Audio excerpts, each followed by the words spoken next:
Okay. All right. Good evening, Prep and Villa senior parents. Mr. Patuch, Vice President of Academics and Student Affairs for Prep and Villa. Thank you all for joining us this evening. We have our senior information night, so we're joined by our lead counselors from Prep and Villa, Mrs. Mina Sainer and Miss Alyssa Pyle. We also have a special presentation from Amy Sloan from FIA, who will be stepping you through some of the cost, some of the analysis and decision making for selecting your sons and daughters' future.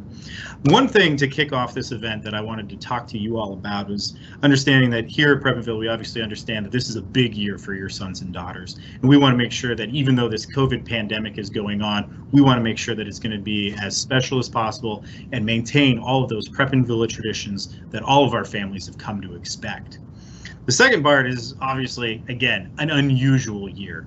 And obviously we have our technology with our orange and black days, our blue and white days. And so far things have been doing what we need them to do, through the hard work, dedication of our faculty, our technology department, who've all been doing a fantastic job. And hopefully we're doing our very best on your sides of keeping you all in the loop about all of the things that we're doing and communicating all the things that we need to improve on moving forward. But we appreciate everybody's patience, flexibility, and prayers through this really interesting experience of basically relearning how education is going to work in a pandemic environment. Next, I want to make sure that I mention to you all that this event is going to be recorded. So everything that's going on will be accessible on the school's website, probably sometime tomorrow. Additionally, we will be sending out many of the documents that Mrs. Sainer and Ms. Pyle are going to be talking about and referencing. So those will all be coming through the school messenger system where you receive the notification for this meeting as well. And as always, if you have any questions, feel free to reach out to myself at the school or Ms. Conroe at Villa or Mr. Herbstritt over at Prep. So now what I'm going to do is turn things over to Mrs. Mina Sainer and Miss Alyssa Pyle, our lead counselors at Prep and Villa.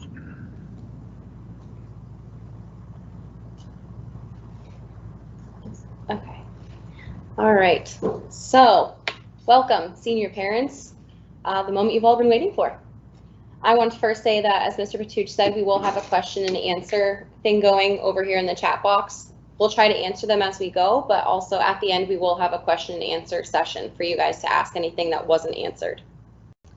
Also, as Mr. Patuch said, I am Miss Pyle, so I'm at the Villa campus. I have students with the last names M through Z, as well as international students and those that are out of state. My co-counselor over at Villa is Miss Jean Peterson. She has the beginning of the alphabet, last names A through L.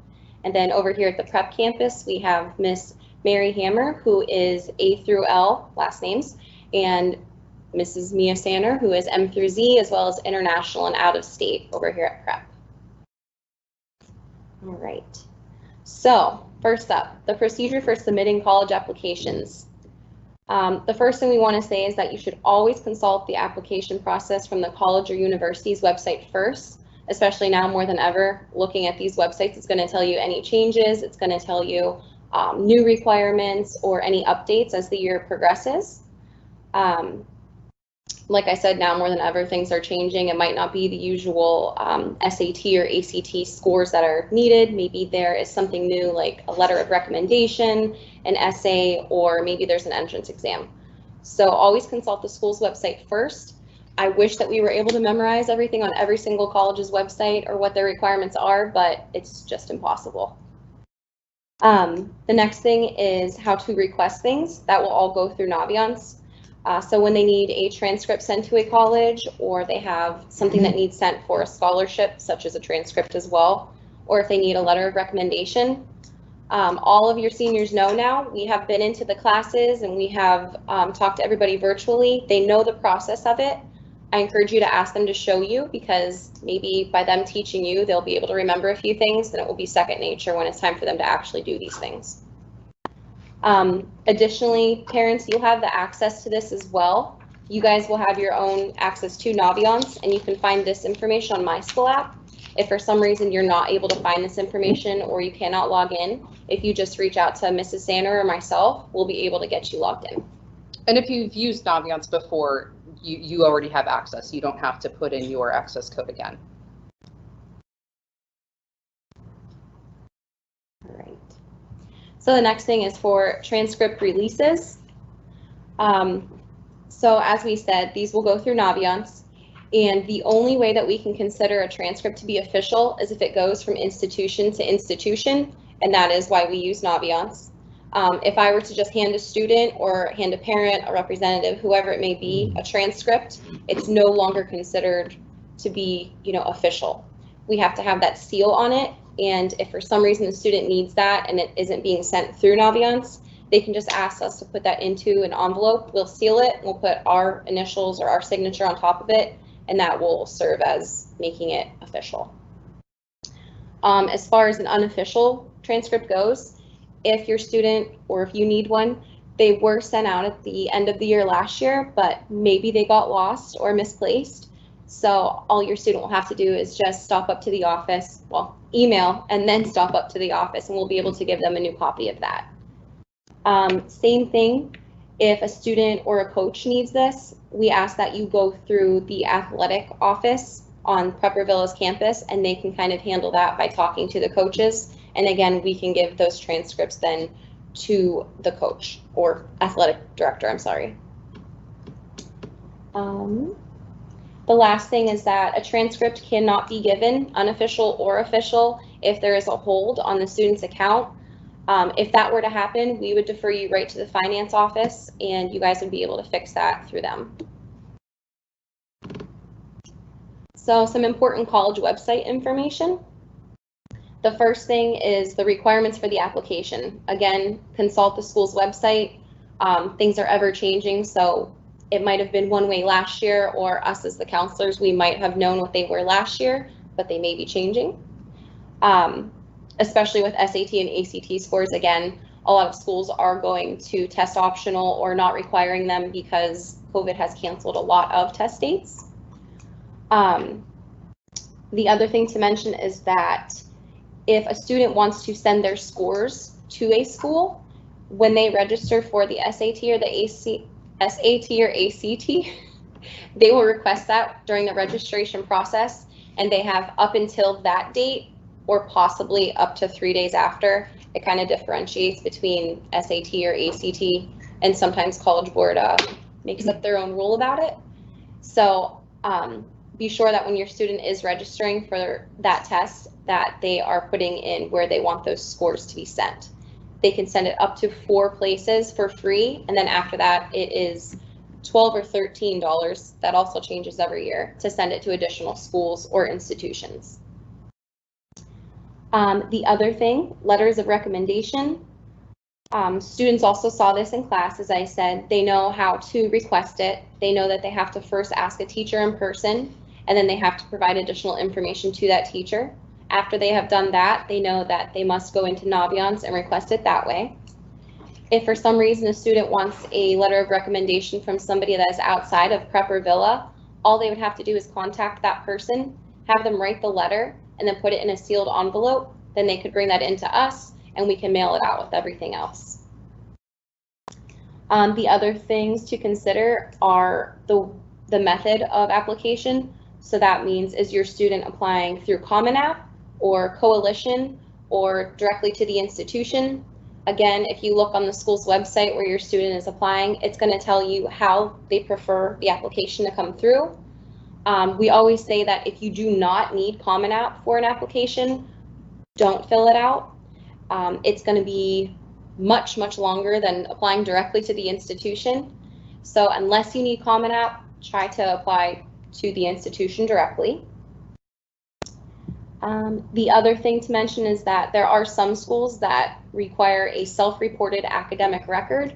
I say these two because I know for sure that Pitt and Penn State both require these, and that means that the student will go in and have to report pretty much their entire transcript, as well as work experience or leadership experience, different awards that they've received during their time at Prepper Villa or beyond that. So be aware that those exist as well. And that's also a reason to get the unofficial transcript too. Yes. A lot of kids forget that they can ask for that to complete the SIRAR. As well as a resume, which they also know from our classroom presentations that they can create a resume on Naviance, and they can use that to kind of refer to as they're filling out that self-report. The last one I mentioned is the coalition, which I don't have a lot of experience with. I had one student last year that used it. It was very similar to Common App. I believe there was an extra fee associated with it, and it was a lot of just kind of filling in everything, and then the student would just tell me what was required as she went along. Anything you want to add to that, Bart? No, that's going to be school specific as well, whether the school takes the coalition application or not. And then you'll find that information on the school's website. The other thing is college or university specific deadlines. They're especially important this year. Again, I can't stress it enough. I wish I had the capacity to remember everything about every college that I deal with, but it's just not possible. So if you have any questions about the school that you're looking at, the school that you're applying to, please consult the website or even call the admissions office, because they're going to give you any information that we're not aware of. And that's probably a good way to, because you're not going to have that face-to-face really this year. So even if you have questions and you can find them on the website, calling the admissions office directly and talking to an admissions rep is a good way to build that first connection with that school, especially with the schools that you're really interested in. Yes. Which we also mentioned in classroom presentations, so ask your son or daughter about that. Okay. All right, so the next thing would be the types of admission. So as you guys can see, there are several different types of admission. So the first one being rolling admission, and as it says on there, it is kind of like a first come, first serve. You can apply at any time, and the college will review it as soon as they get it, and they can go up until, I believe it's July 15th for most schools. That's their kind of deadline for rolling admission. And usually after the student applies, they will know within 2 to 6 weeks if they have been accepted, waitlisted, or denied. The next one is regular decision. They'll have a deadline, and it's usually early April, or not early April. They'll hear from the college in early April. Usually that deadline is somewhere early spring, late winter. But with this one, you'll know by April, and then you'll have some time to make that decision by May 1st. The next one would be early action. It says non-binding, and that's because when I get to early decision, you'll understand why we mentioned that. But this one, more or less, it's just saying that it's really expressing your level of interest in that school. So if you're applying early action, that's kind of saying that I'm so interested in this school that I'm going to get everything in way earlier than all the other deadlines, usually November 1st, November 15th. So that's saying that the student's going to get everything done way ahead of time, and it's showing the admissions department or admissions counselor that the student's very interested in the school. With that one, they will usually find out much earlier than, that like March, April time. And again, I can't stress enough that it's just showing that the student's very interested and wants to go to that school likely. Early decision now, we said that this one's binding, and what that means is that, again, it has that early deadline, so usually November 1st, November 15th, but by applying early decision, it's saying that I am 100% going to this school, I'm not applying anywhere else, and this is where I'm going if you accept me. So with that, the student has to sign a paper, the parent has to sign a paper, and the counselor, one of us, has to sign the paper as well, saying, yes, we understand what this means, we're going here. And with that, the school could come back and say, okay, we accept you, you're going to this school, and we are not giving any financial aid. You're not getting any scholarships, you're paying full ticket price. We tend to lean towards early action just because it's not a binding contract, and we would really hate to see a student, go to a college and not get any kind of financial aid at all.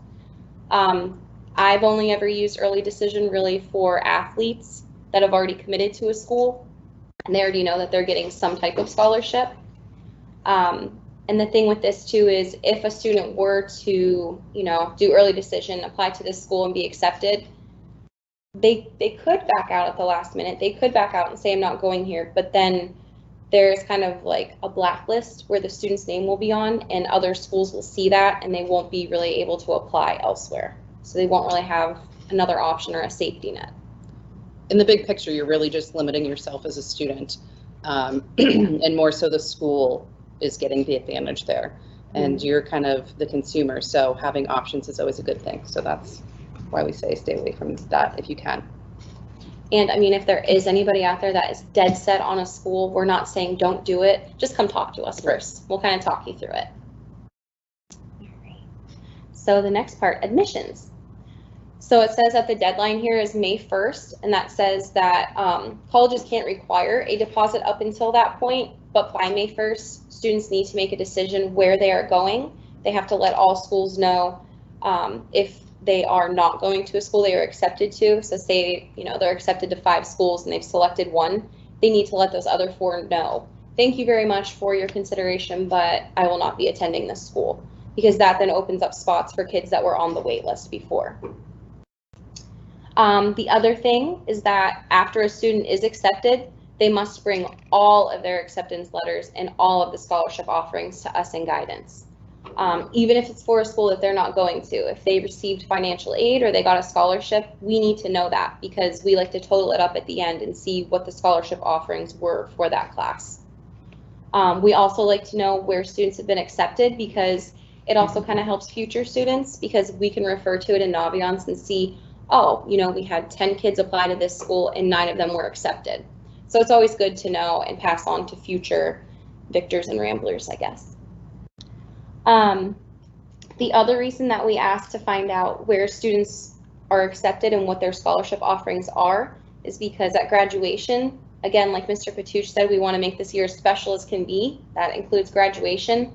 And if you've ever seen a graduation ceremony for Prepper Villa, you know that as a student walks across the stage, you hear their name as well as where they're going and all the scholarships that they have earned. We don't announce the dollar amount, but we do like to make sure that all students are acknowledged for all of their achievements. So by bringing in those acceptance letters and scholarship offerings, we're able to do that. My turn. Good job, Ms. Pyle. Okay, so moving on to campus visits, open house, on-site visits, a lot of stuff that the senior class has kind of missed out on, because typically these are the things that they would do at the end of their junior year, and some are going into senior year. Obviously, a lot of colleges have made changes to kind of be resilient during this time of the pandemic. So a lot of things have turned virtual, just like we have here. So how are college visits going to look for seniors this year? Do you have the opportunity to still go visit a college? Yes, I think we're seeing more colleges open up this fall. Typically, that's going to work by calling the school that you'd like to visit and setting up an individual visit with them or an individual tour.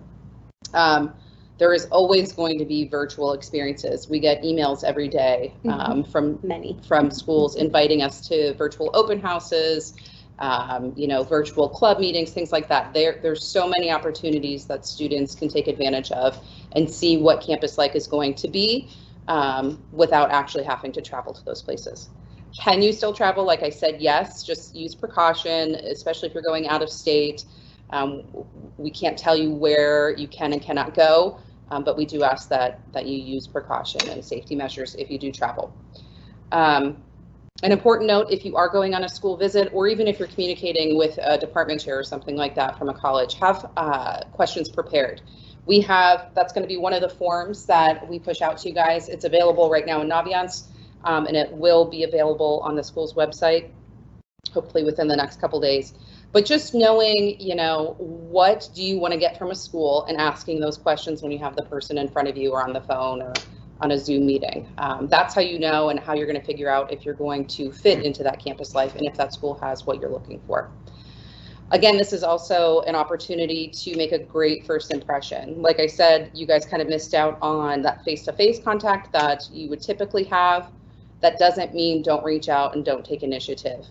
I think now more than ever, colleges are really trying to look at the student as a whole, especially with test scores being waived. They're seeing how are you going to be different than the next applicant.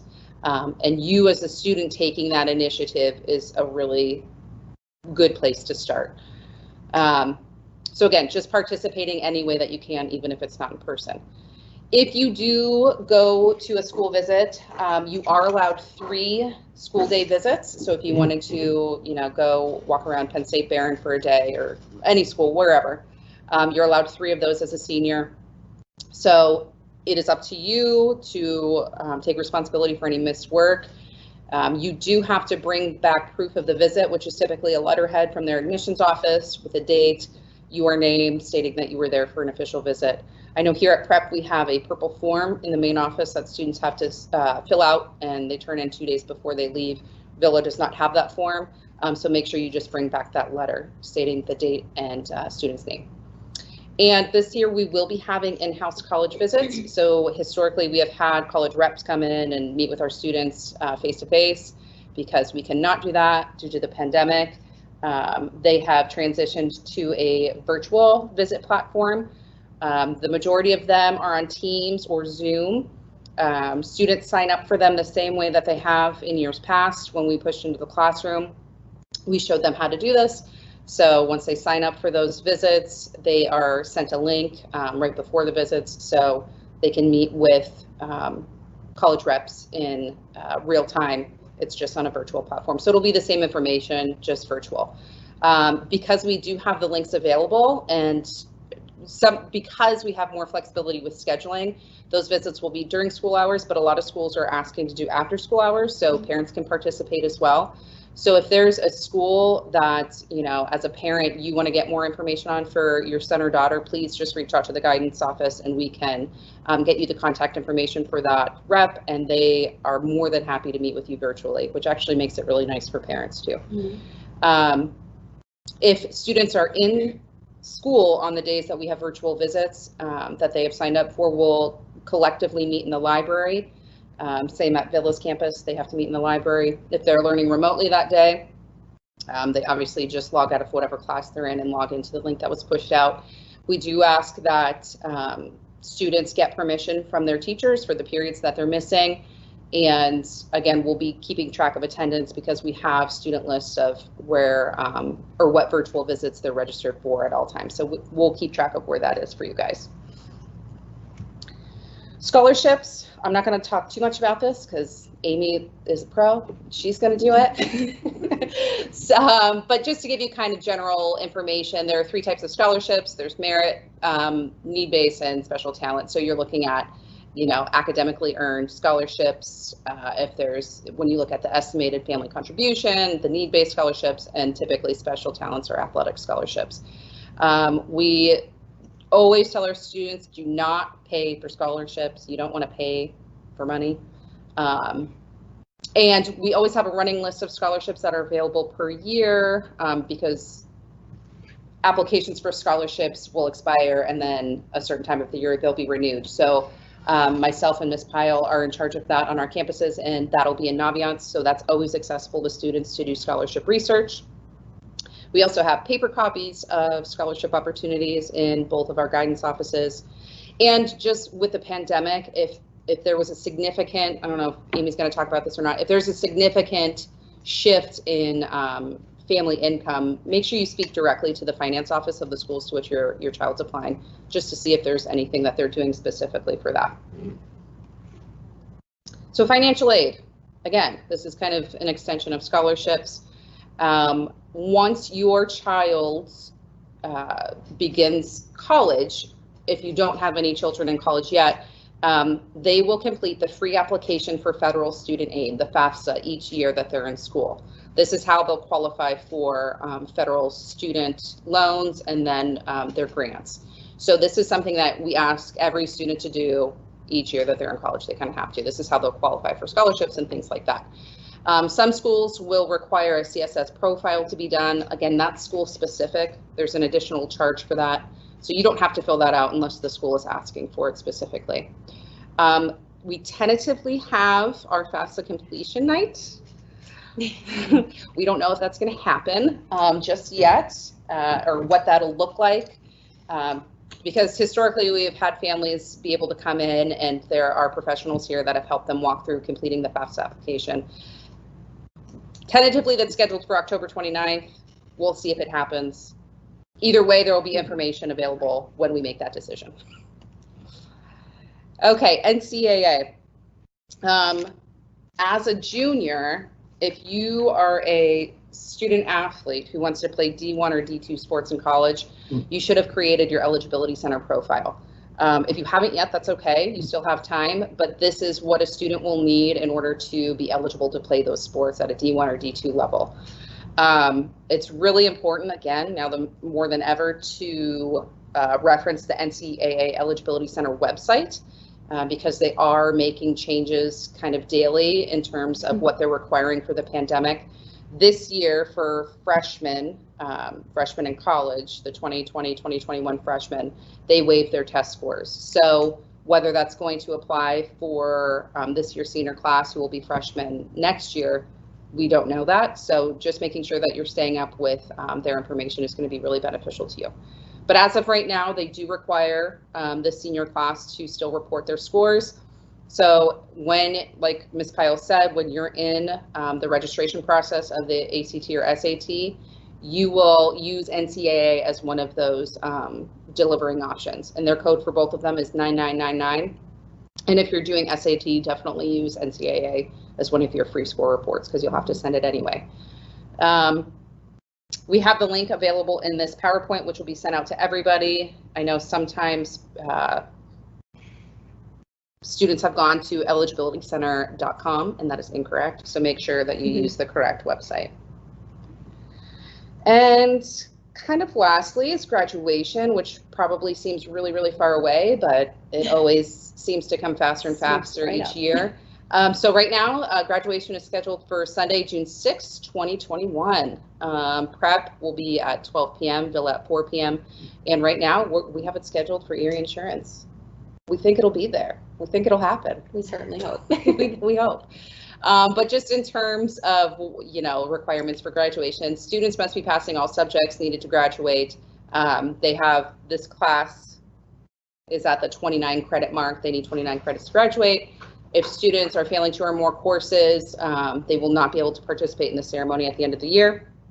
However, just rest assured that we work with them throughout, obviously, senior year to make sure that they're on track with their academics, whether it's using an academic improvement plan or just keeping track of their credits for them so they know that they have everything that they need in order to graduate. Even when senioritis kicks in. Even when senioritis kicks in.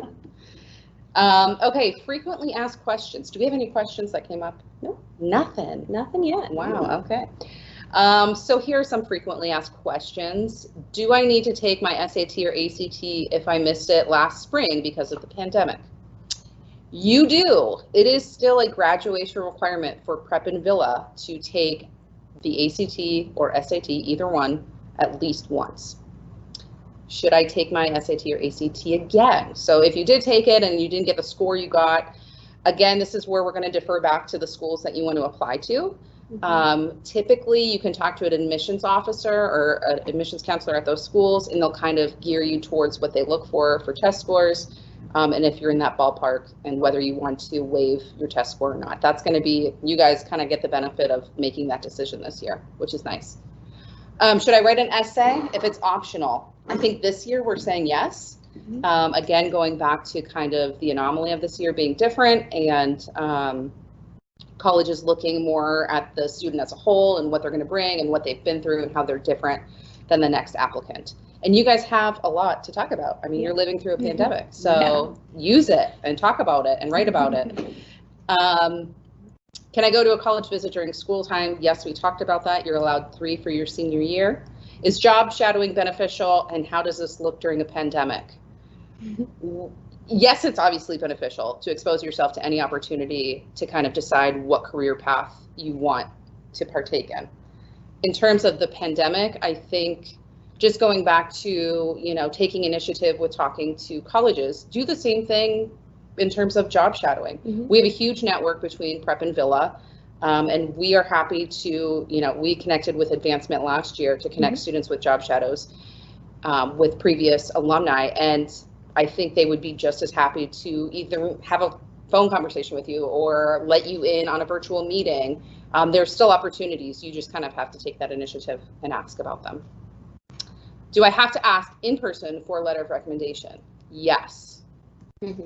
Always. It's the respectful thing to do, just so everybody's on the same page.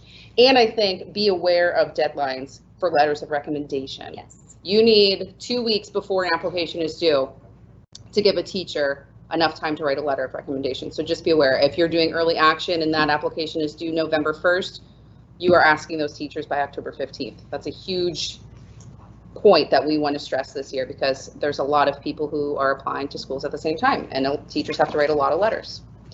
And then lastly, this is just in terms of typically tests. When you're registering for tests, the CEEB code, VILA's is 391320, PREPS is 391275. If you forget those, that's fine, just come to guidance and ask us.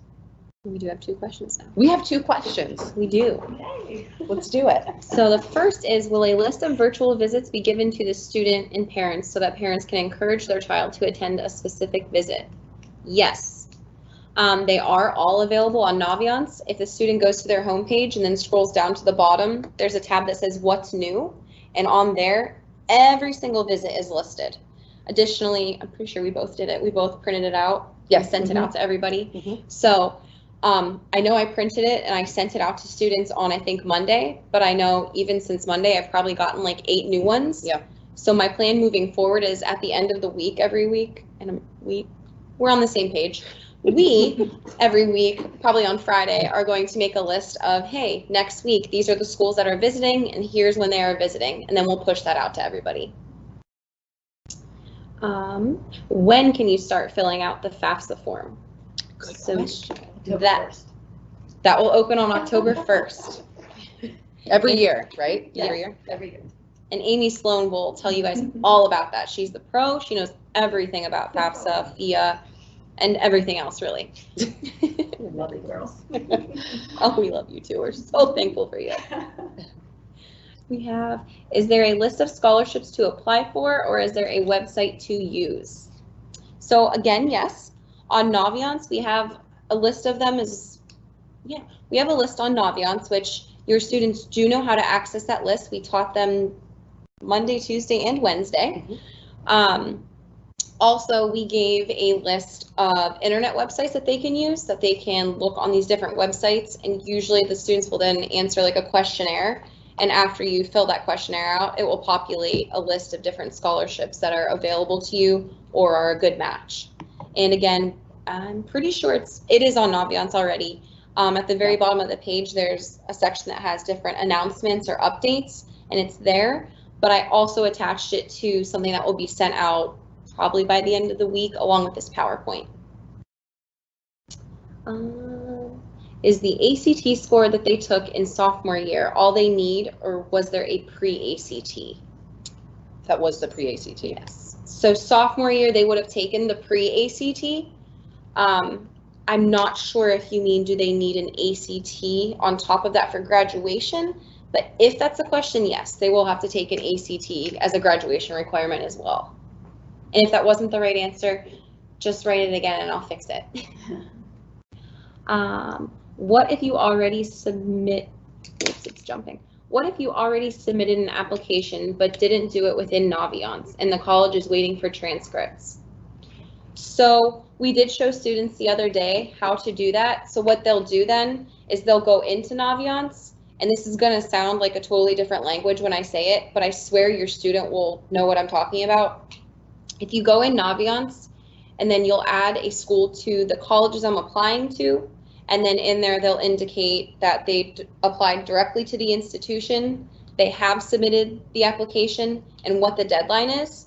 And after they've done those 3 things, they can click on a button that says request transcript, and then it will come through to us, and we'll know that we need to send those things out.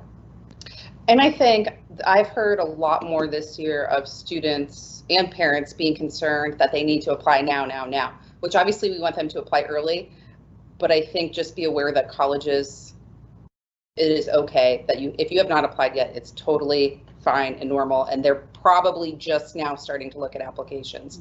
So even if you applied over the summer, you're awesome, but you're fine. I'm not ready. You have until those, I mean, even for early action, you do have until those November 1st and November 15th dates. Yep.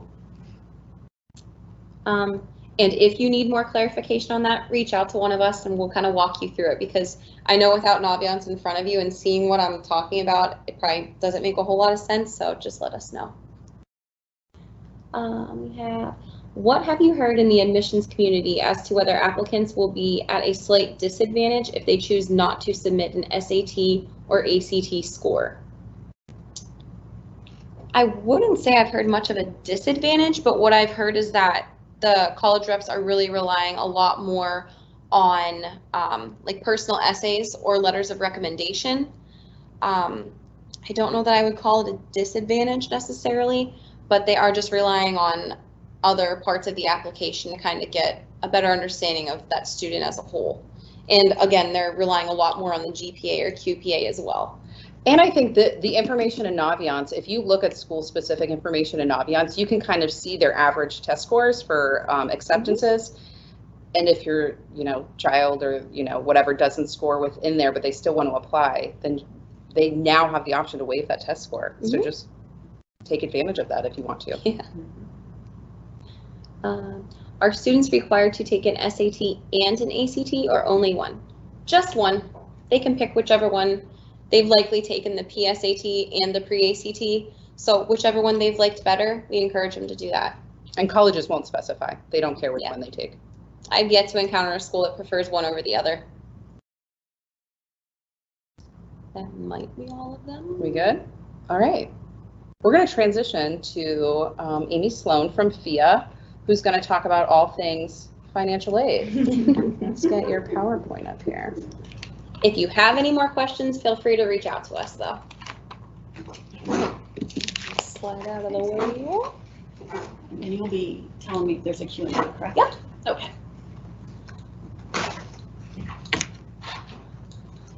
Hello, everyone.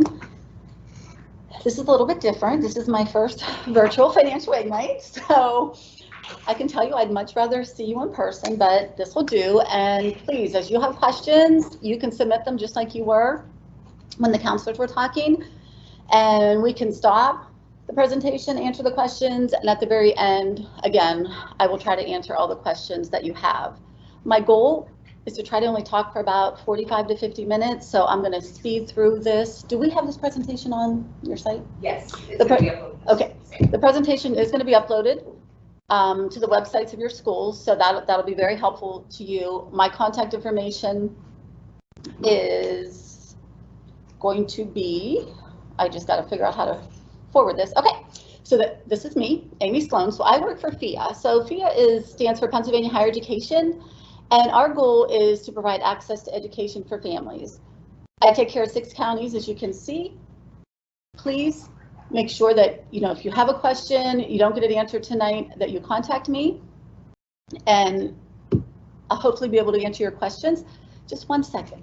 Is this not showing? Is that? Yes. Okay. We're having just a little technical problem because I can see my presentation, but I don't think you can see it. I mean, in the meantime, we have 2 more questions. Yeah, go ahead. Okay. So I missed the answer for approaching in person for the letters of recommendation. And I should probably go over here for this.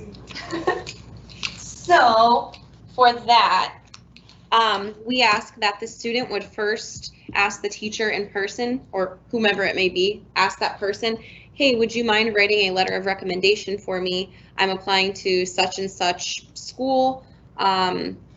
And I'm asking you to write the letter because, I had you for 4 years, or you were my coach for this, whatever it may be.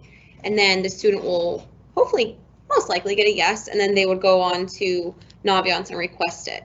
And when they request it in there, they have the option to, again, kind of give a little, explanation as to why they asked that person. The dates for the ACT and SAT, there are a lot of them, so we will post that when we send some different documents to you guys, and also it is on Naviance. If I stood here and listed them all, you guys would probably be really bored and hope that I would just stop talking, so I will get that out to you. And now we're ready for Amy. Now, here we are. Okay, education at the next level, and as I already said, I'm Amy. and a very easygoing, laid back. So again, if you're not comfortable asking your question through the Q&A tonight, please feel free to contact me. Most days I am in my office, and we can set up a time that's good for you, and I will be more than happy to help you. So some of the topics we're going to talk about tonight, and you will hear me say this quite a few times, is be a smart consumer, because for many of you, this may be your first time going through the financial aid process, if this is your first child going to college. So my goal tonight is to make it a little bit more simple for you, a little bit more understanding, because it can be very misleading, and a lot of people get very upset and anxious about it. So I don't want that to happen. So we're going to talk through the 5 steps, financial aid made simple, and we'll go through all 5 steps. I'm also going to talk to you a little bit about the loans, the student loans, the private loans. I'll give you some tips as we go through, and you will see, I will say, be a smart consumer many, many times. So things to consider that your students, and when I talk about being a smart consumer, it's all about return on investment. And I've come in and talked to all the students at Villa and Cathedral Prep as juniors and seniors, so they're aware that I'm very, return on investment is huge. So your academics, what's your major, what's your expected salary after you graduate, what are the employment demands, especially if you want to stay in Erie County, what are we going to need in Erie County? And I always tell the students, you have to think about, you don't want to borrow a ton of money from us and then start out making a low salary. So just be smart about what you're doing and the costs that you incur. For parents, and probably I learned this as a parent with my oldest, it's very hard to tell students no, but affordability. You have to make them understand what the college costs are, tuition and housing, out of pocket, how much can you afford to help them? And if you can't, don't feel bad, parents, because most students borrow, 99% of students borrow to go to college. You know, transportation, right now it's a big subject of living on campus or living at home, especially because of COVID. A lot of students this year, I can't tell you how many phone calls I got in August of kids deciding to, if the college decided they were going to be all virtual, a lot of kids have decided to live at home and just do everything in their, at home and save a lot of money. So doing your best to kind of guide them, and maybe having to say no, that's probably not a smart decision. So being a smart borrower is something that I talk to all your students about, and there's a brochure, and it's called My Smart Borrowing. They're available in the guidance office. And what it is basically we take your student through a process about, okay, what's financial aid, how much are you going to get, if you must borrow, only borrow what you need. And the program that I would have showed your students is the mysmartborrowing.org website. So if you talk to them about it, they're going to know. And sometimes they would say, oh, really, that lady came in here and crushed our dreams and acted like we shouldn't go to that school, but that was not my purpose. So it's really interactive. I love it. I love for the kids to show their parents, because I think parents, you'll get a really good idea of if your child decides to go to a certain school, what the average person is borrowing, what the average cost is, what their student debt's going to be at the end, and we even show them what their student loan payment approximately might be to us, which is a very enlightening thing to the students, and it really makes them see, like, wow, I really should listen to my parents and my guidance counselors, because they really do know what they're talking about. Kids can even do this on their phone. We allow them to compare up to 4 colleges, so it's really, really a really good tool for them to use. We did add it to our Naviance site too. Oh, they added it to the Naviance site, so that's awesome. So please take advantage of that. And the rule of thumb is don't borrow more than you're going to make your first year out of college. So I think the better way the students, I can explain it to them when I'm talking to them in the classroom, is if you're going to borrow $80,000 to $100,000 from us, and you're going to start out making $20,000 or $30,000 a year, that is not a good return on your investment. And I would have to say, what were you thinking? So those are the kind of things that we want kids to try to realize. Obviously, we're all about education, but just being smart, because the cost of education is pretty high. All right, so what is financial aid? Financial aid is the money we want to help you come up with to send your student to college. So there's 3 types. There's gift aid, which is grants, scholarships, free money. Everybody wants that. Self-help is maybe money they've earned from working, savings, maybe you have a 529 account, and then loans. Nobody ever wants to talk about loans, but we will talk about them. Where does all the money come from for this financial aid? It's coming from the federal government, the state government, which is FIA, that's me for Pennsylvania, the school or college that your son or daughter decides to go to, and then scholarships, which we'll talk about here in a minute. these are the 5 steps that I told you, and I thought we started this 5-step process last year because we're trying to make it, every year that we try to do our presentation, we're trying to make it as explainable and easiest that we can. So, because financial aid is very complex, they use a lot of different terms. So hopefully this will help you. So we're going to go step by step. So the first step is look for the free money first. Scholarships are obviously free money. And parents, I can tell you, when I am in the classroom doing my smart borrowing, we play a few games in Kahoot just to familiarize them with some of the financial aid terms. And one of my questions is, what's the best type of financial aid? And the choices are grants, loans. And it is amazing to me how many students do not know that grants and scholarships are the best type of financial aid.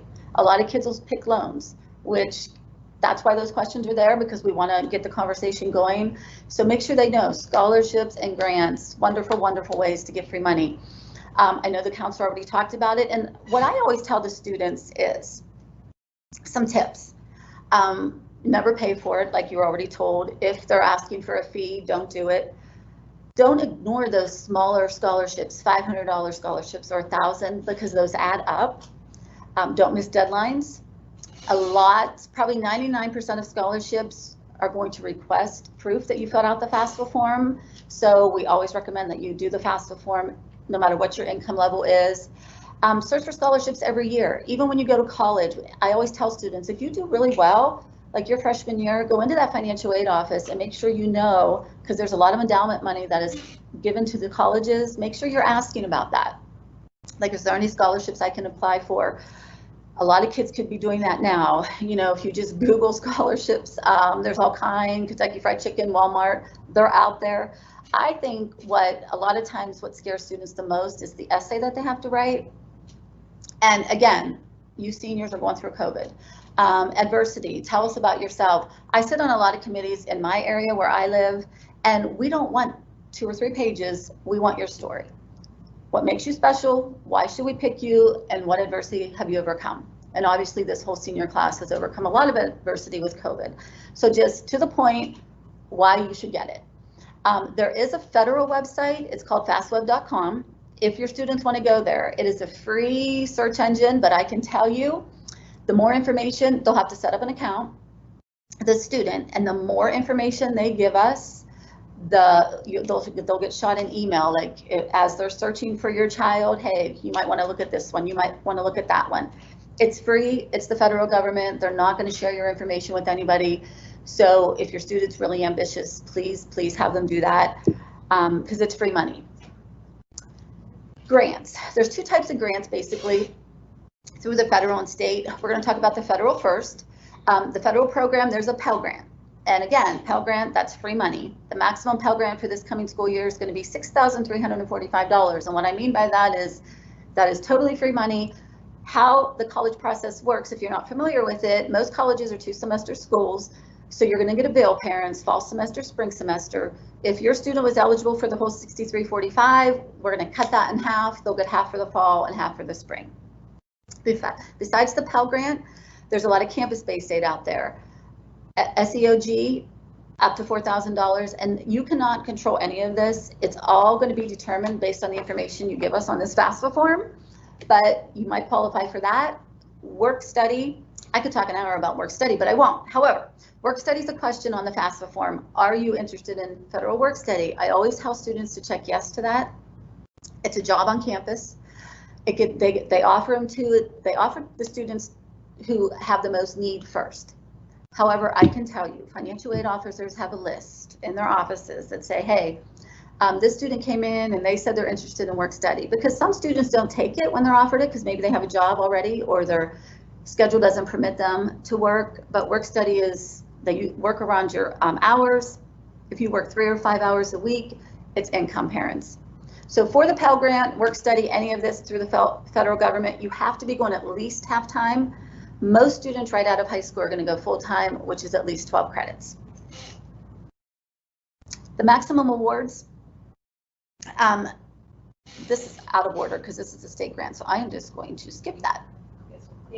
Yes, what is that question? What is the average amount of money granted by the Pell Grant?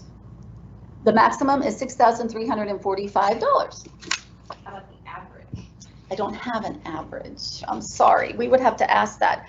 And I am sorry, guys, I think we're missing the state grant. Somehow that got deleted. That is so weird. So I will add it and then I'll send it again to you and then we can post it tomorrow. So after this slide, the next slide was supposed to be the state grant slide. So, but I can tell you our state grant for this year, the maximum was $4,021. The big difference, parents and students, is the Pell Grant never changes. No matter what college your student goes to, in-state, out-of-state, it doesn't change. What does change is their state grant, because the one thing that we look at is the cost of the college. So as you can see from the tier here of this little chart I gave you, if your child goes to a school that's 29 or over, they're going to get the maximum state grant if they're eligible, which is $45.25. If they go to a school cost of maybe $19,000 to $29,000, you can see it goes down. So that is the one. I just had a call the other day that the parent asked me, well, why on the financial aid award letter from Gannon is my student getting a $45.25 grant, a state grant, and then they're going to Edinburgh and they're getting $4,140. And that's the reason, because we do look at the cost of the college for state grants. Remember, the big thing about state grants is, and this is another thing I talk to students about, that's if you stay in Pennsylvania. Once you go outside of Pennsylvania, we have 6 reciprocal states that you can go to, but the maximum award would be $500. Anywhere else, it's going to be $0. So for those students that get the maximum state grant, obviously this is something that we say, hey, are you sure you want to go out of state, because you're going to lose this, money. Sometimes it doesn't matter. It still might be cheaper, but that is one thing that they have to consider. Did we have any more questions? Okay. Other state programs. We would be here all night, parents, and you would be falling asleep on me if I talked about all of them. So I'm going to show you. We come out every year with the student aid guide. Did you guys get your supply?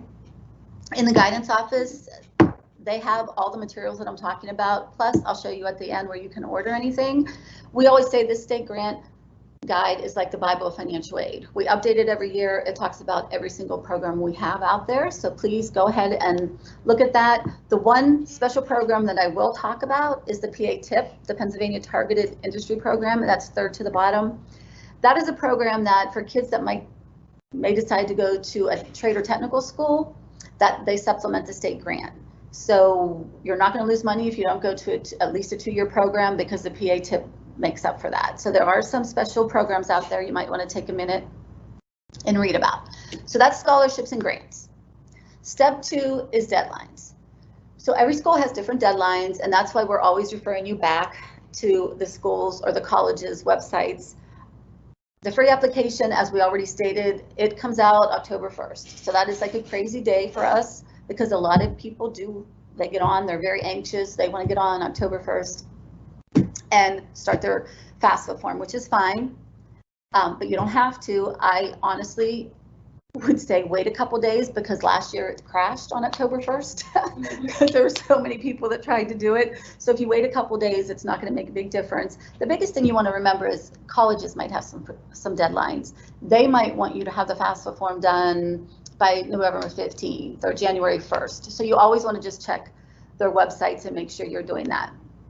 The other deadline is ours. Again, the state grant deadline is May 1st. Now there should be no reason why somebody misses our deadline, because you can start filling out the form on October 1.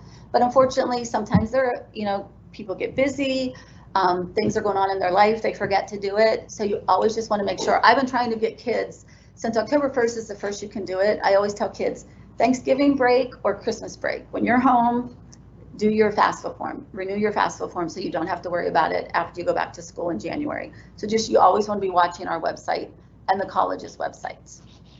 And again, deadlines are crucial. Again, it can affect how much money you get. Maybe you won't get, every college gets a little bit of campus-based aid money. So the students that apply first are going to get that, because when the colleges run out of that little pot of money, it's gone. So you don't want to miss out on any of the free money, obviously, because the cost of education is so high. So they're just critical. Step 3, we're probably going to be in step 3 a long time, because here we're actually talking about the FAFSA form and what you need to do. So again, the FAFSA form, that stands for Free Application for Federal Student Aid, and it's your connection to all the funding that I've just talked about. For the federal programs, the state programs, again, I already said scholarships are going to require that you fill it out.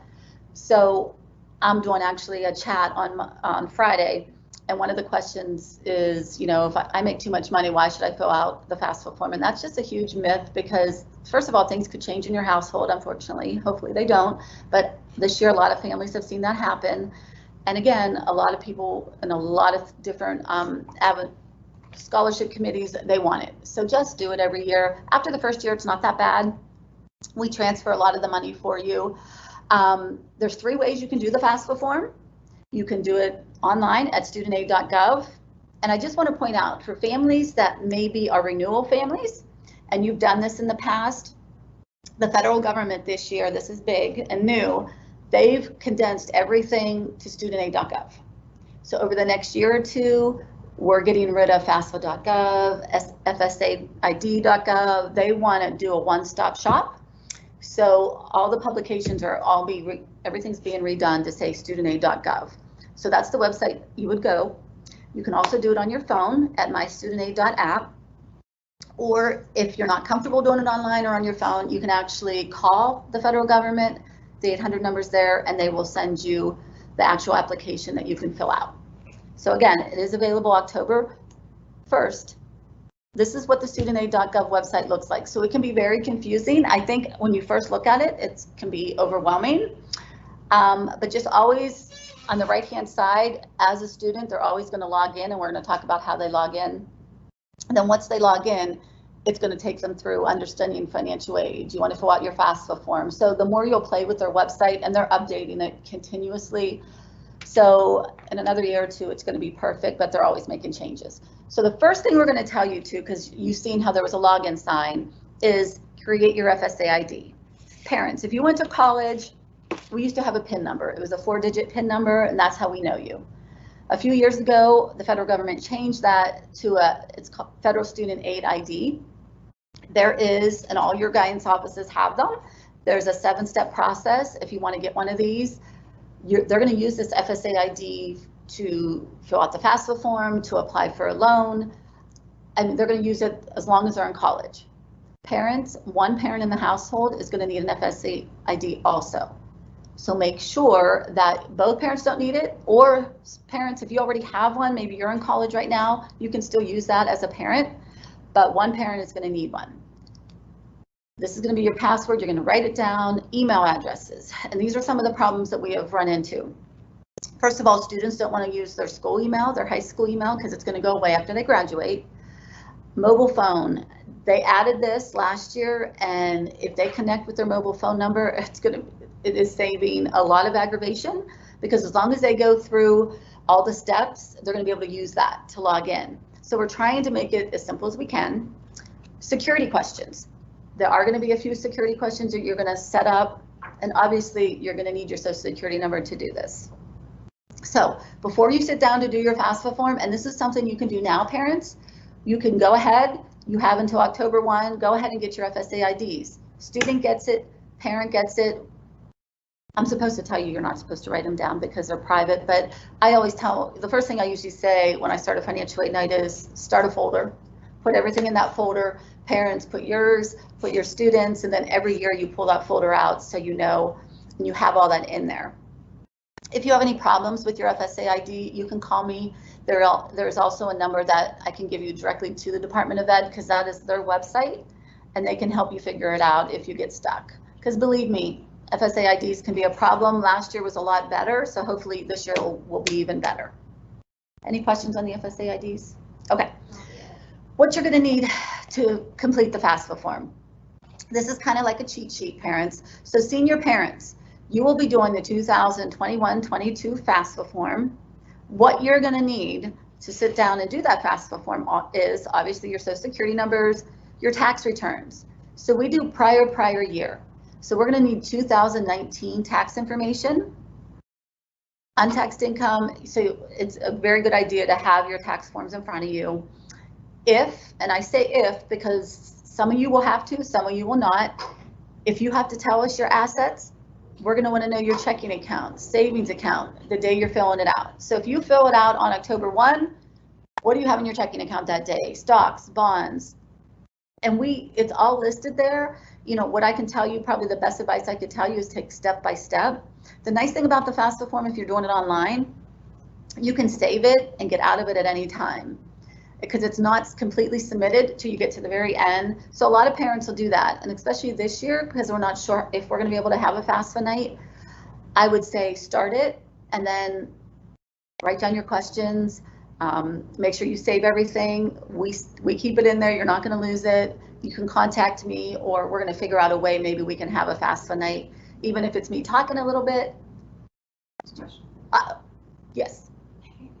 So we have a question on here that says, when applying for FAFSA, do you have to include both parents' financial information if they are living in separate households?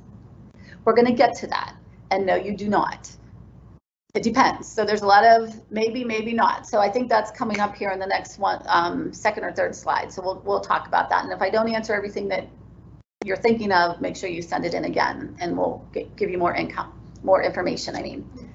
Okay, so investments, parents. A lot of this usually creates a lot of questions or what we want to know. So my best advice to you is make sure you're looking at what we're asking for in this investment. Things that we don't want to know is the value of your retirement, IRAs. Those are things that we don't need to know. Value of your home, we don't need to know that. If you have rental properties, that would be something that would be an investment. So just make sure you're looking at all that. And again, if you're not sure what we're asking, make sure you call me or the financial aid office, and here's the slide, and we'll be glad to help you.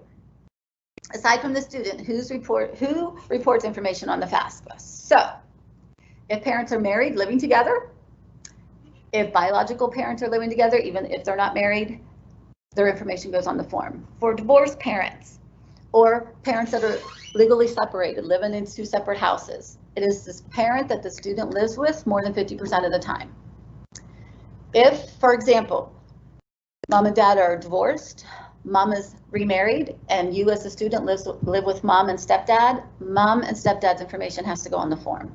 That is a big complaint, probably one of the biggest complaints we get from step parents, but the federal government is looking at the household information. Adoptive parents, if you were adopted, their information would go on the form.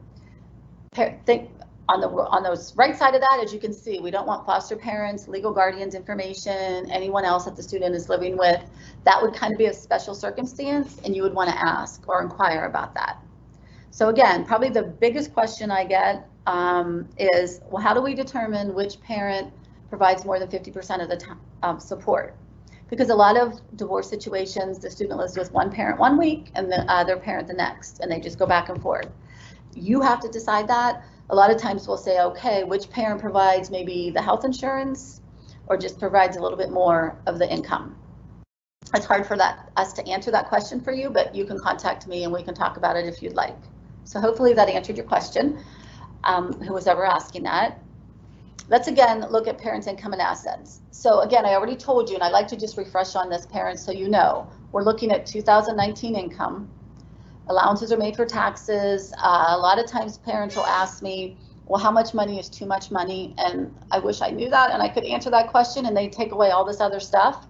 Because if they just went by income, it'd be a lot easier, but they don't. So the federal government does look at assets.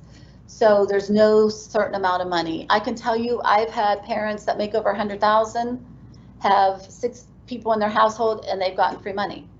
I've had people that make 80,000, there's 3 people in their household and they've gotten no free money. So you just don't know. You got to fill out the form and let the formula figure it out for you. I like to point this out also, as well as the parent has to put their income and assets, so does the student. So if the student worked in 2019 and filed taxes, they would have to put their tax information. A lot of times they don't think they have to, but they do. So just so you know that.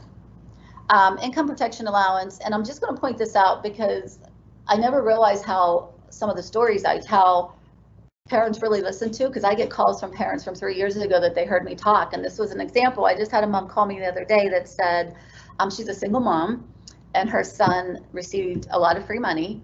He was working a lot because of COVID, and he was reaching this income protection allowance. So a student could make up to, for this year, $6,660 before it would even affect their financial aid. So that can be a factor. If normally it's not, But for those students that really do work their butts off and it's a single parent home and maybe they're getting all kind of free money, they want to make sure that they're not going to hurt themselves. Because I've seen that happen, unfortunately. It doesn't seem right that we would do that, but the formula does do that. So that's parents' income and assets. So the FAFSA steps. When you log into the FAFSA form, parents and students, the biggest question we had last year, they kind of changed it a little bit. So you can log in as a student or the parent. I can't tell you how much confusion that caused. Because for first-time families, they thought it was 2 separate applications, and it's not. It's one application, and remember, it's your student's application, and you're just supplying your information. I have had parents complete the whole FAFSA form and call me and say, when do I put my student's information in? They filled it out as the student, so you don't want to do that. So it's always the student's information is first, and if you look at the top on the tabs, it tells you where we're at. So we're going to go demographics. There's going to be a disclaimer. Sometimes families get a little bit concerned, and it's just that you're accepting that you're telling us the truth. Application year, again, senior parents, remember you're doing the 21-22 application because the 19-20 is still going to be on there. So make sure, I'm sorry, the 20-21 application is still going to be on there because there's still some kids that are deciding to go to college now. So you want to make sure you do the 21-22. Also, one of the first steps is a save key. And that save key is just in case, and this has happened, we get logged out of the computers that night, and you have to log back in. I always tell students, use your name. It's really easy. And then there's just an introduction about what do you want to do, and you're just going to continue and go through. So the first couple sections are student demographics, then we get to parent demographics, then you're going to get to the school selection. You are allowed to list up to 10 colleges, students. Do you have to list 10? No. Another good advice I think I could give you is please don't just apply at one college. We always say don't put all your eggs in one basket because sometimes it doesn't work out. And so many times I can tell you, I've had students calling me in March and April saying, hey, I can't afford that college, now what do I do? So you don't have to have applied at that college to put them on. So I always tell parents when they're doing the FAFSA form, like up here in Erie, if maybe your student's interested in Gannon, Edinburgh, Penn State Barron, put them all on there. It's not going to make a difference. The school is not going to look at your information unless your student applies and accepts, and they have to do a financial aid award letter. So you can list up to 10. Hopefully, if by chance you want to list more than 10, give me a call and I'll explain how you have to do that. Usually most families are not. The great thing about the FAFSA form is about 10 years ago, we partnered with the IRS. So when you get to the tax information, parents, and it's going to ask you, have you filed your taxes? 99% of the people are going to be able to say they did since we look at prior year. We're going to say, do you give us permission to go to the IRS and pull your information? And on the right-hand side, if you tell us yes, this is what it's going to take you to. So it's going to take you to an IRS website. You're going to have to type in some information. And why we put this on the presentation this year is because I want you to know it's a really good idea to have your taxes in front of you, your 2019 taxes, because you're going to have to type in your first name, last name, address, exactly how it shows on your tax forms. So you want to make sure that you have that in front of you when you're doing it. The next screen will say, do you give us permission? You got to check those little boxes, and it is great because once you check those boxes, it doesn't take 30 to 60 seconds and we'll transfer your information. Now, sometimes it doesn't work. And if it doesn't work for you, the number one reason usually is because a lot of people have had identity theft problems. So I know a lot of UPMC a couple years ago, there were some identity problems there that somebody stole identities. If you've come into contact with that happening to you, then you may not be able to use it. But don't panic. We just got to go back and go through your tax forms and fill in the information for us, and we can help you do that. And I can tell you, all financial aid officers at all the colleges are very, very helpful. So if you get scared or you're not sure what you're doing, they are also very, very willing to help you figure out what numbers should go in those boxes. So please don't panic if it doesn't work for you. It's just a verification process. If you can do it, the college is going to want you to do it. So if you have any questions on the IRS, send them in. Data retrieval tool, you have one? We have a question. Okay. It says, what if income has changed greatly since 2019 due to COVID? we're going to talk about that. I have a slide coming up, and yes, there is a special circumstance process that we're going to talk about in a minute, because we know we are going to get thousands of those, unfortunately, this year. So we'll talk about that in a minute. Okay, so after you put in your college, you put in your demographics, you put in your schools, we're going to get to the end. The biggest advice I could give you on this, parents, is your FAFSA is not complete until the student and the parent have signed it and hit submit. So many times I've had parents say, well, I submitted it, why isn't anything happening? Well, it's because they actually didn't hit that submit button. One thing that I want to tell you is, if you have to make a correction or change, sometimes parents will call me and be like, oh, I want to add another college, how do I do that? Well, you just go into the studentaid.gov website, bring up the student's application, add that college, but you always have to go to the end, sign it with your FSA IDs, and hit submit for the change to take place. So just remember that.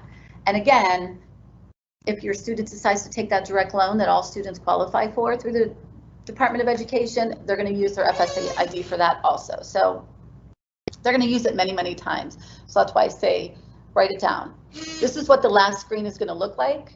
And if you put in your FSA IDs and you've provided the signatures, the next button would be hit submit, and you're all excited because it happens and everything went through, and you're going to get a confirmation page. This confirmation page provides a lot of really good information, and you might not be able to see the screen that well, but we wanted to point out there's two things that you can do. There's going to be an option to start your state grant form. Parents, remember, you have to do the FAFSA form every year. You have to do the PA state grant form, which is our form, once their freshman year, and you never have to do it again. So what the Department of Ed has done is, right from your confirmation page, because you said you're a Pennsylvania resident, they give you a link that you can link to our state grant form. So if you click on that, you're going to be able to do it. Also on the right of the screen that you're looking at, I think this is really, really helpful, and it's very, very eye-opening to a lot of families. Every college that your student told us that they want to apply to, so if they listed 5 colleges, we're going to give you this school information at the bottom. And it gives you the graduation rates, the retention rates, and sometimes it's very surprising to some families to see that kind of information. So I think that's really good information to have. The other arrow, and I skipped this and I apologize, go back to on the left-hand side. The first arrow was to do your state grant. The second arrow is, now this is for families that might have 2 in college. So if you have twins, we're going to ask you, if you told us you have more than 2 in college, we're going to say, okay, you said you had 2 in college, do you want to transfer this information to the next student? So we're going to help you and try to make it a little bit easier. So there's a lot of things to look for on that confirmation page. And parents, why email addresses are so important, and students, is immediately once you submit and send this in, within a few seconds, your son or daughter is going to get a confirmation that it was submitted. So that's another reason how you know if it actually went. The PA state grant form, I told you, if you click on that button, it's going to take you to a blank screen, and it's going to have the 8 to 10 questions that we need you to fill out. This is different also. So parents, you might remember, if you just recently went to college or you had another student that did, you used to have to answer those questions, print off a signature page, and mail it in. You no longer have to do that. You answer those 8 to 10 questions, you click on that button, and you're done. And we're not going to bug you again. However, there's a large percentage of kids and families that forget to do the state grant form. So this is, if you don't do it from the confirmation page, this is how you can do it. And either way is fine, because you're going to have to create an account at FIA.org anyway. So you can always look back on this slideshow and see, okay, give FIA about probably 2 to 4 days, and your son or daughter is going to get an email from us that says, hey, you submitted your FAFSA form, but you didn't do your state grant form. Here's the link. And as you can see, the link's right there. It's FIA.org. Click on it. Again, this is another account that your son or daughter has to make. They do not use their FSA ID, because remember, that's federal. So they're going to click on FIA.org, create a user ID and password, and as soon as they do that, one of their options is going to be complete the state grant form. Again, they do that one time, they never have to do it again. But this is how they're going to find out if they're getting a state grant. If they want to change anything with us, they'll have to go through FIA.org also. So just remember that. They're going to have 2 separate accounts, but you could always email me and I can tell you if you have to. We get updates.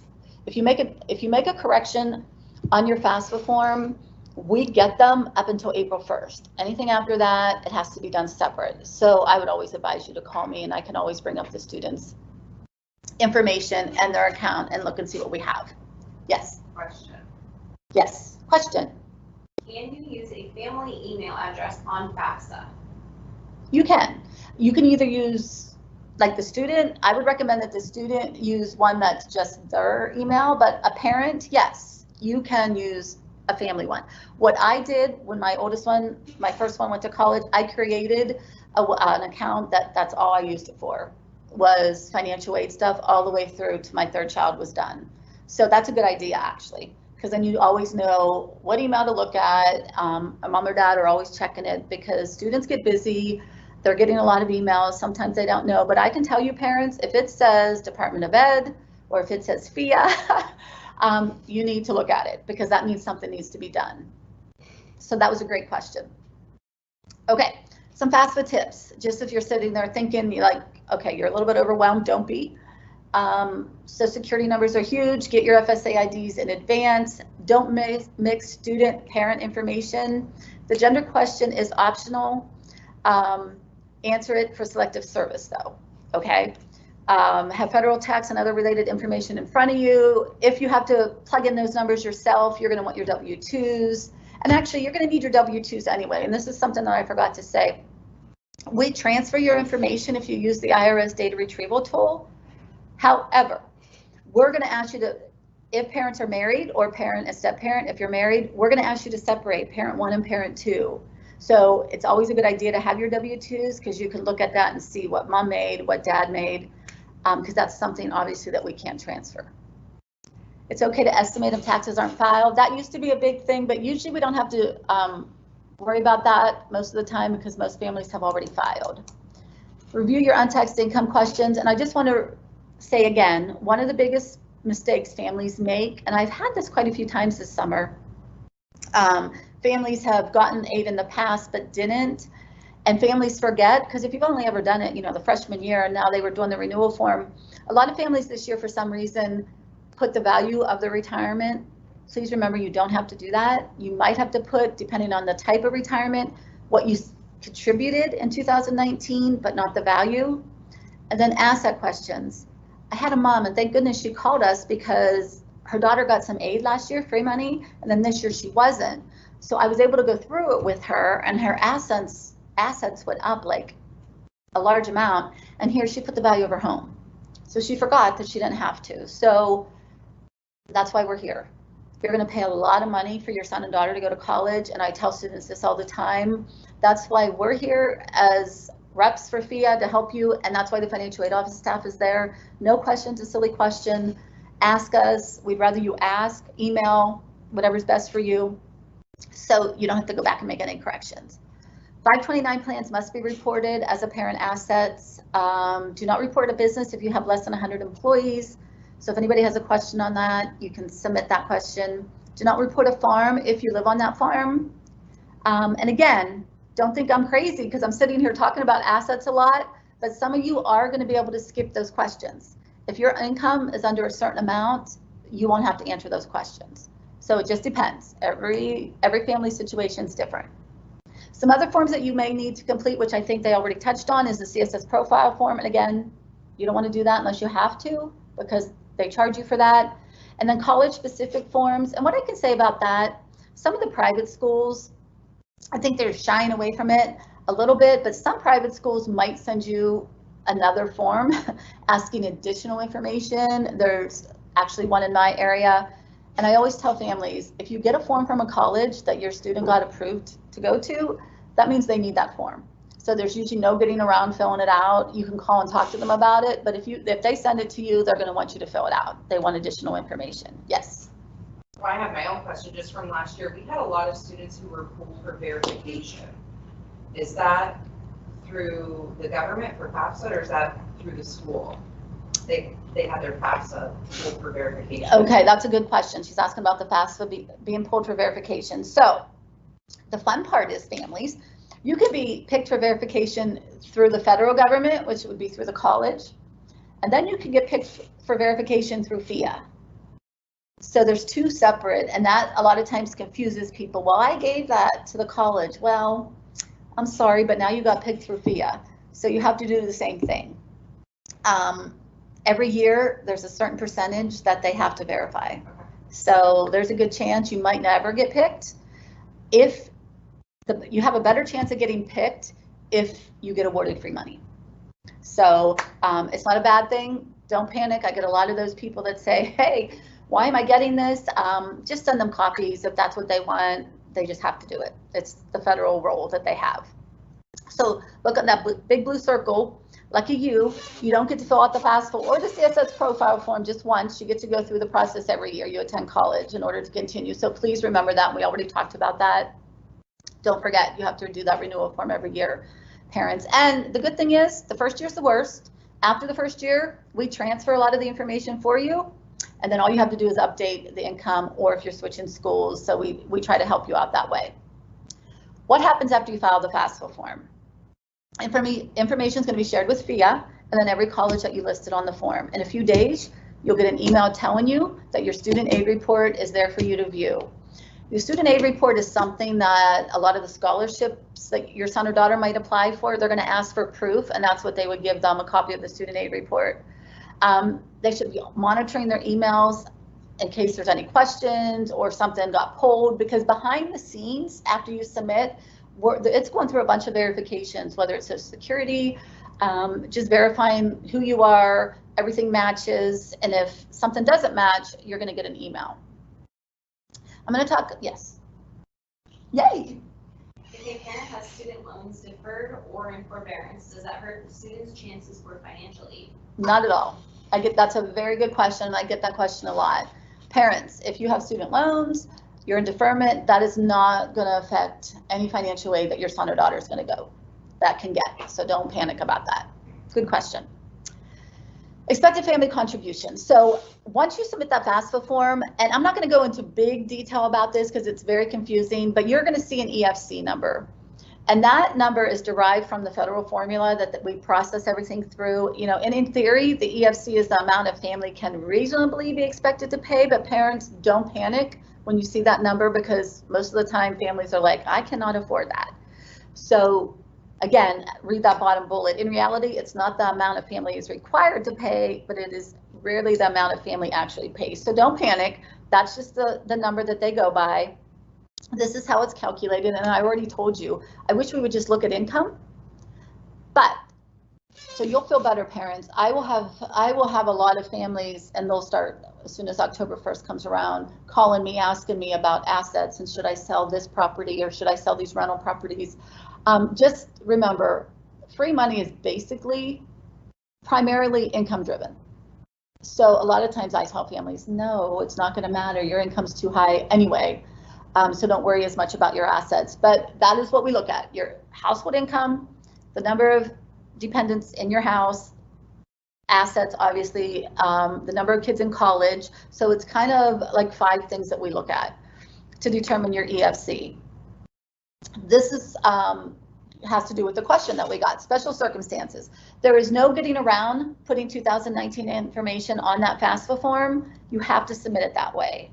However, because of COVID, we know we're going to have thousands of these. So what you want to do, and if parents get divorced, if they've gotten divorced, things have changed, legal guard, anything, disability, we need to know that. So what you'd want to do is contact the financial aid office first. They're going to have a form. It's going to be a reduction of income form, and FIA will have a reduction of income form. And we already have ours almost ready, so you could always email me. I will have it. I can give it to the guidance counselors.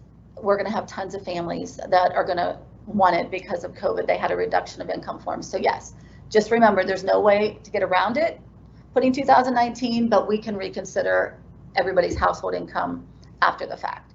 That's why I am going to encourage all families this year, the sooner you can do your FAFSA form, the better, because we're going to have thousands of reduction of income forms to review. And normally those take about 4 to 6 weeks. So the sooner the better.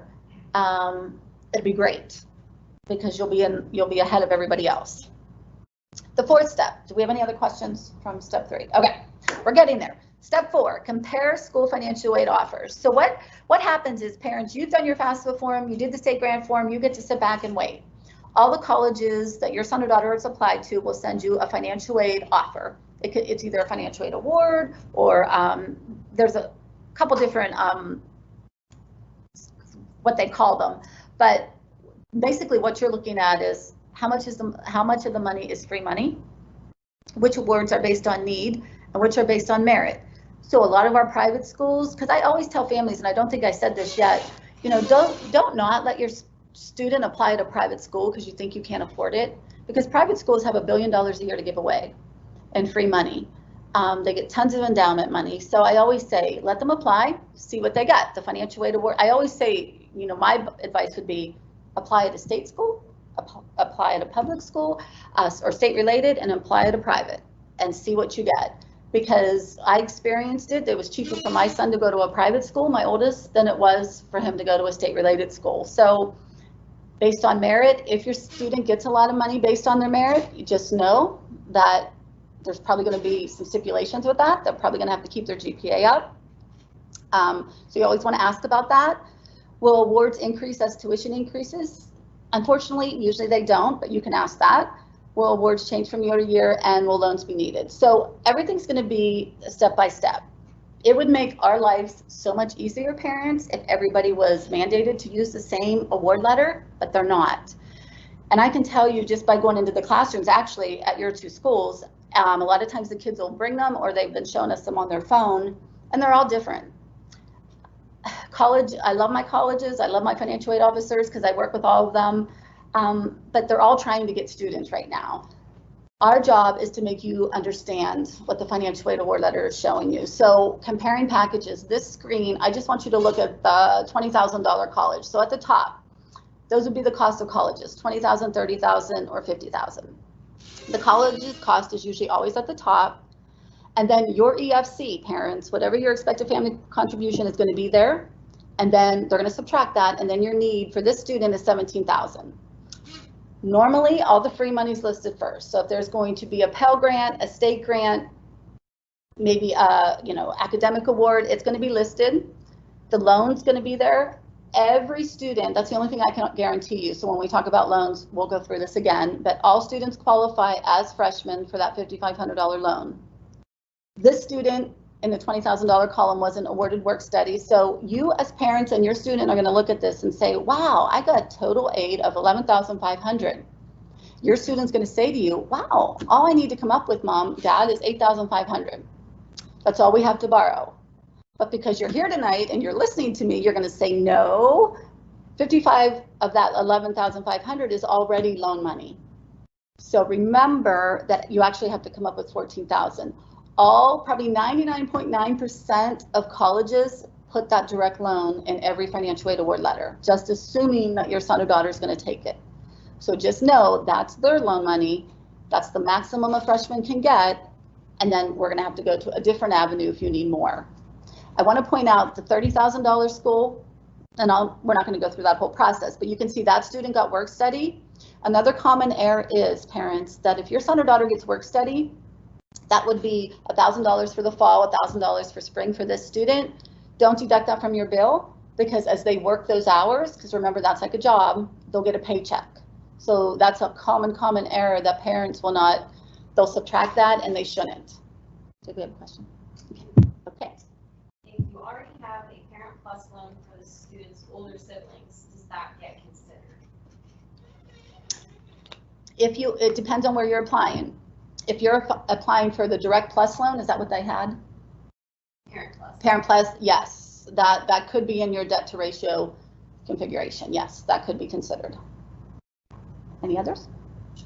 And we're going to talk about loans in a minute. So do your homework. With my oldest son, I always tell this story. He applied to 5 colleges. And even though I do this for a living, Mom and Dad don't know anything. I waited until we got all 5 award letters, and then I sat him down and I said, okay, if you go to this school, and this was 10 years ago, so things have changed. We got things in the mail back then. If you go to this school, this is what you're getting. If you go to this school, and it was really an eye-opening experience for him because he had one school in mind, that's where he was going, and it would have been crazy for us to let him do that. So I was that parent that said, no, we can't let you do that. Why would you give up all this free money? So sometimes parents, it's hard to do that, but they'll thank you in the end, believe me. Okay, so some ways to save to help with those financial aid award letters is, nobody wants to hear this, but commute. And when I'm in the classrooms, a lot of kids will go, I don't want to commute, I want to get away. But COVID has made tons of students, they're living at home because instead of paying to live in a dorm, to do all their classes in their dorm, they're just staying at home. So we've had a ton of changes with that. ROTC, plan ahead, graduate on time. One of the questions I ask students all the time is, do any of you know, especially the seniors, how many credits you'll have to take next year, every semester to graduate on time? So say you're going to Gannon, or let's use Edinburgh, a state school, because they have 3 credit classes. Say you're going to a state school, how many credits? And most of the time students will tell me 12, but that's not the case. 12 credits makes a student full-time. 15 credits a semester will keep a student on track to graduate on time. So 30 credits to become a sophomore, 60 credits to become a junior. So just remember that, the parents, like kids sometimes need to drop a class and that's okay, but try to make it up in the next semester. Meal plans, a lot of times they're trying to tell you, oh, you need this meal plan, but a lot of times you don't. Don't buy your books online. You can get online. My daughter's in a master's program. She bought all of her books online, cheapbooks.com, Amazon. So don't panic, parents. You do not. I always tell kids, go into the bookstore, buy a pencil or buy a sweatshirt, buy a pen, buy a pencil, but search around. A lot of times you can get your books a little bit cheaper. So that is the FAFSA form. Any questions? I don't have any more questions. Oh, good. Okay. So probably totally overwhelmed you by now. So let's quickly talk about the loans. And that was the one thing that I told you all students will qualify for, is that direct loan. As an undergraduate student, the interest rate, it did go down. It changes every July 1. It currently is 2.75, which is really, really good. Graduate students, if your child decides to go on, parents, there is graduate direct loans out there. The Parent Plus loan, mom and dad right now, July 1st, it's 5.30, but there is that 4.228 origination fee, which a lot of parents grumble about because that is pretty high. So how the federal direct loan program works for your student, like I said, all students qualify for it. They will have to sign a master promissory note, and we get a lot of questions on this. So the best advice I could give you is that another reason why they need to watch their email, because a lot of colleges, once they decide they're going to go there, Gannon in Edinburgh or Penn State, they're going to be sending your child an email and they're going to tell them, you might get an email that says, hey, you haven't signed your master promissory note. We will give your son or daughter that $5,500 loan as long as they go in and sign their master promissory note. And the website is right up there. It's studentloans.gov. And again, that's the federal website. They'll go in. Now, there's an entrance counseling that they have to do. It takes about 15 to 20 minutes. Parents, please, please, please make sure your students do that entrance counseling, not you, because I can't tell you how many times I'll have a parent call me and ask me a question about the entrance counseling. And I will say to them, is your student there? They're supposed to be doing this, because it's making them understand that these are loans they have to pay back. They do get a 6-month grace period after they graduate or withdraw from school, and then they start paying us back. And again, this is all based on the information they give us on the FAFSA form. And this chart, I changed it a little bit just so you know. You can see as a freshman, dependent students can get up to $5,500. Up to $3,500 subsidized or unsubsidized. I don't think I went into detail about that. If they get $3,500 subsidized, that means the federal government pays the interest. Unsubsidized, the student pays the interest. So if your student doesn't need that unsubsidized loan, a lot of times they'll tell their student, don't take that, just take the subsidized money. And then as you can see, we give you a chart. It goes up a little bit as a sophomore to 65, and then as a junior or senior, it goes to 7,500. So that's automatic, they can get it. But just remember, parents and students, to get the Pell Grant, the state grant, and the direct loan, your student must make academic progress. So a lot of times, it's based on the school's policy. It's usually a 2.0. So as long as they continue to make progress, we'll give them this money. A lot of times, I can tell you, unfortunately, because everything's online now and through computers, students aren't getting their grades in the mail. So a lot of times a parent doesn't know their student's not doing well until that letter does come that they can't come back because they didn't make academic progress. So you always want to be checking that to make sure, and it's usually a 2.0. I'll talk about the PLUS loan a little bit. So this is a loan for parents. You apply for it the same way as the direct loan for students at studentloans.gov. If parents are divorced, biological mom and biological dad, even though biological dad's information is not gone on the form, he is eligible to apply for a PLUS loan. The thing about the PLUS loan is there's no debt to income test. It's very lenient credit. So a lot of times I'll have families get approved that they think they're not going to get approved. So just be careful about that. If you're not sure that you want to do that, repayment does start immediately. You can defer the payments, but interest does accrue. If parents, you apply and get denied, you will get, if you do it online, which most people do, you're going to get it within 24 to 48 hours. You would give that denial to your college, and then your student can get an additional $4,000.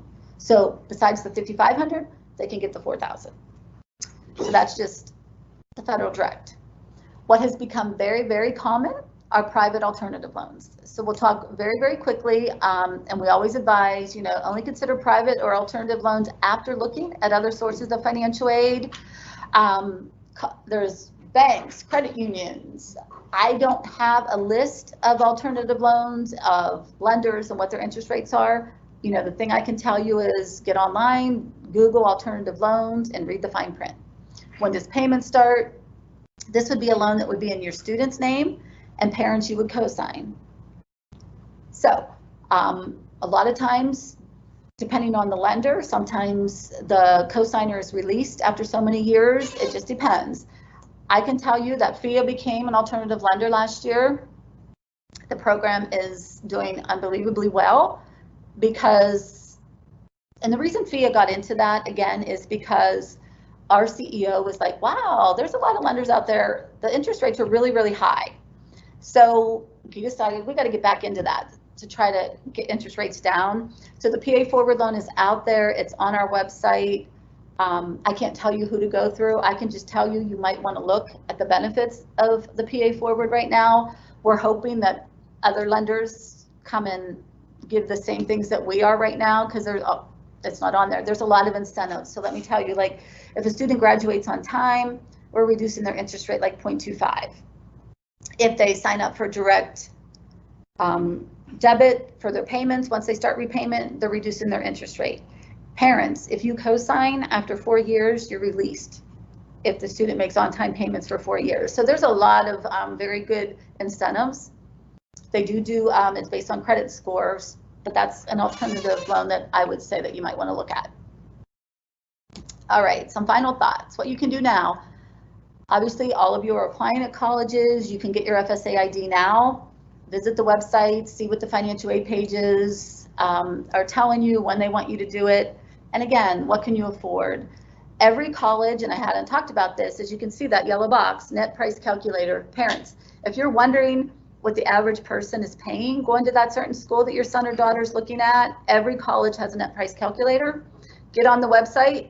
You can type in net price calculator in their search bar, go through some of their questions, and that is supposed to be updated frequently by the colleges. So you can get a pretty good idea. And again, scholarships. Last year, the average senior applied for 0 scholarships, which is very, very sad. So parents, please, please, please make sure that you're having your students do that. Ways to reduce the need for financial aid, graduate on time. The average student, usually if you're here and I'm talking to you in the audience, I'll say, hey, how long do you think it's taken the average student to graduate on time? It is 5.5 years to get a 4-year degree. That's terrible. We need to get better with that.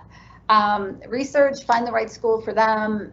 I know a lot of your students at the Cathedral and Villa take college credits any way you can. And again, I'll go back to be a smart consumer. Look at my smart borrowing, make sure they're making good decisions and only borrowing what they need. So these are the websites that I told you we'd give you at the end. FIA.org, Education Planner, that's one that we use a lot of for underclassmen. My Smart Borrowing, studentaid.gov is there, and I gave you both the 800 numbers for FIA as well as the federal government. They are there starting October 1 till like 10 or 11 o'clock at night, the call centers. So if you need help, you can chat with the operators. They'll help walk you through anything that you're confused about. I wanted to show this website because studentaid.gov is the federal website. Everything's there now. I wanted to point out that federalstudentaidhelp.gov, this website gives you a lot of assistance and how you can contact people and when. So I just wanted to put it in my presentation this year so you have another avenue to go to if you're having a problem. Social media, we're everywhere now via, and it's funny because myself and my colleagues are not the younger generation, so this is all new to us, doing all these chats and stuff, but hey, we're getting there. And if we have any questions, I'll answer them now. And again, there's my contact information, so you have it. I will update that one slide and send it to your counselors tomorrow, and then they will have the presentation out there for you. Do we have any questions? Okay. Do colleges generally ask for both parents' income information when considering school-provided scholarships, even if they live in separate households?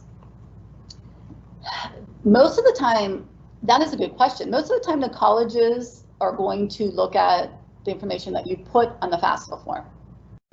I have found, and only because I lived that with my oldest son went to a private school, that it was one of those schools that sent you an additional institution form. And I noticed that my husband and I are together, but it did ask for, if parents are divorced, they wanted parents' income, that other parent's income. Now, I've questioned some of my private, it's usually private schools, and I've questioned them on that, and they said they don't necessarily use that against the student, but I don't know. That's a hard one. Wow, we must have done good. You did good. Or you guys are all like, oh, stop talking, Amy Sloan. Any last comments? Did I forget anything? No, we're just really appreciative of you. And I think I want to stress that, I mean, you're always so accessible to our students and parents. So definitely keep that contact information. And we're done for this evening. So as always, if you need anything from myself at Prep or Miss Pilot Villa, we are always available via email, phone, Teams meetings, Zoom meetings, whatever you guys need this year. We really want to be there to help you. So thank you for joining us tonight. Thank you. Good luck. Good luck. Thanks, Amy. You're welcome. Do we just shut this?